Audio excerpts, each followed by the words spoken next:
Ora, hoje em dia ouve-se falar muito em dificuldades de aprendizagem, mas sabe de facto o que são dificuldades de aprendizagem específica?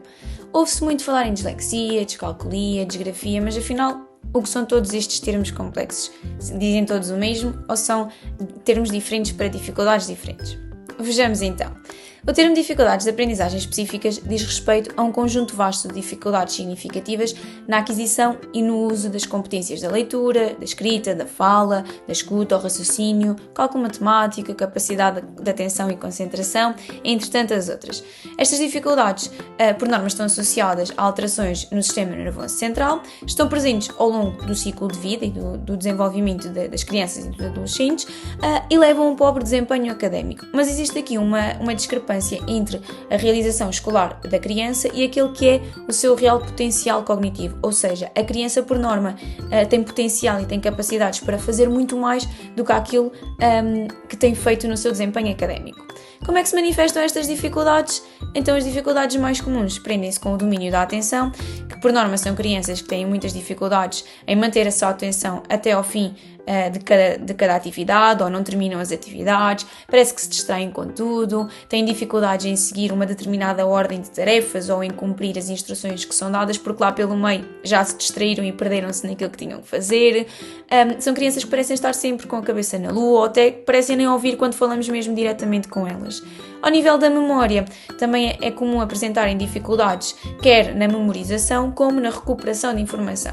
Ou seja, estas crianças apresentam dificuldades em reter a informação, em memorizar, muitas vezes a matéria da escola, até mesmo aquelas coisinhas mais simples que já foram dadas por diversas vezes, ou até informações do dia-a-dia que são faladas com regularidade, acaba por não entrar na cabecinha delas e depois, por consequência, se não entra, não retém, também não as conseguem recuperar e dizê-las, nomeá-las quando assim é preciso.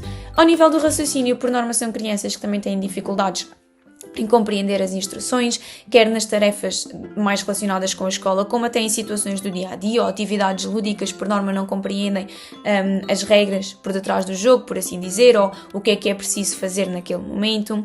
Ao nível da leitura, apresentam muitas vezes dificuldades na correspondência grafema-fonema, ou seja, em fazer corresponder o desenho de cada letra depois para o som que corresponde a esse desenho. Com muita frequência omitem ou adicionam algum som quando estão a ler as palavras, por vezes até tentam adivinhar as palavras em vez de as ler assim de acordo com o contexto onde surgem, têm uma leitura muito lenta, pouco fluente, que depois também acaba por impactar e por se refletir na falta da compreensão ou na má compreensão que fazem daquilo que estão a ler. Ao nível da matemática também é comum apresentarem dificuldades, nomeadamente em distinguir os vários números, em compreender o conceito do que é uma palavra número, uma palavra que corresponda a um número, aqui numa organização e numa orientação, uma sequência numérica.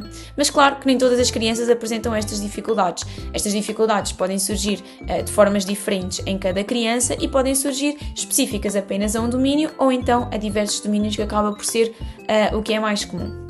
Mas então, qual é a diferença das dificuldades de aprendizagem para a dislexia, a descalculia e disgrafia? Será que é tudo o mesmo ou serão coisas diferentes? Pois bem, estas são perturbações de aprendizagem específicas que estão definidas pelo DSM-5, o nosso manual de diagnóstico, como sendo um padrão de dificuldades caracterizado por problemas na precisão e na fluência no reconhecimento de palavras, na descodificação e soletração, no processamento da informação numérica e na realização de cálculos de forma precisa e fluente. Portanto, falamos então da dislexia face a problemas na leitura, ou seja, na precisão e na fluência da leitura, depois que tem impacto na compreensão leitora. Falamos da descalculia quando os problemas estão relacionados com a matemática, com o sentido do número, a memorização de factos aritméticos, a precisão e a fluência do cálculo e do raciocínio matemático. E falamos de disgrafia quando o problema se centra na expressão escrita, na precisão ortográfica, na pontuação, na gramática, na clareza e organização das ideias para depois transpor para a expressão escrita. Portanto, este termo de perturbações de aprendizagem específicas, definido pelo DSM, inclui apenas as dificuldades associadas à leitura, à matemática e à expressão escrita, enquanto que o termo genérico de dificuldades de aprendizagem inclui todo um vasto conjunto de diversas outras dificuldades cognitivas que também têm impacto e também influenciam o processo de ensino-aprendizagem das crianças. Então, há pouco eu referi que as dificuldades de alguma forma são permanentes ou estão presentes ao longo do ciclo de vida das crianças, do seu desenvolvimento e estão sempre presentes ao longo da vida. Fica uma questão aqui no ar, bastante importante, claro, sobre a necessidade e a pertinência da intervenção. Então, se é permanente, se estará sempre presente no ciclo de vida, será que é possível intervir? Será que é necessário intervir? Pois claro que a resposta é sim. Uma intervenção com foco nas dificuldades específicas da criança, nas competências que estão em déficit, nas suas fragilidades e até nas suas potencialidades, é essencial para promover aqui o sucesso escolar e o bem-estar psicossocial depois das crianças, adolescentes, jovens adultos.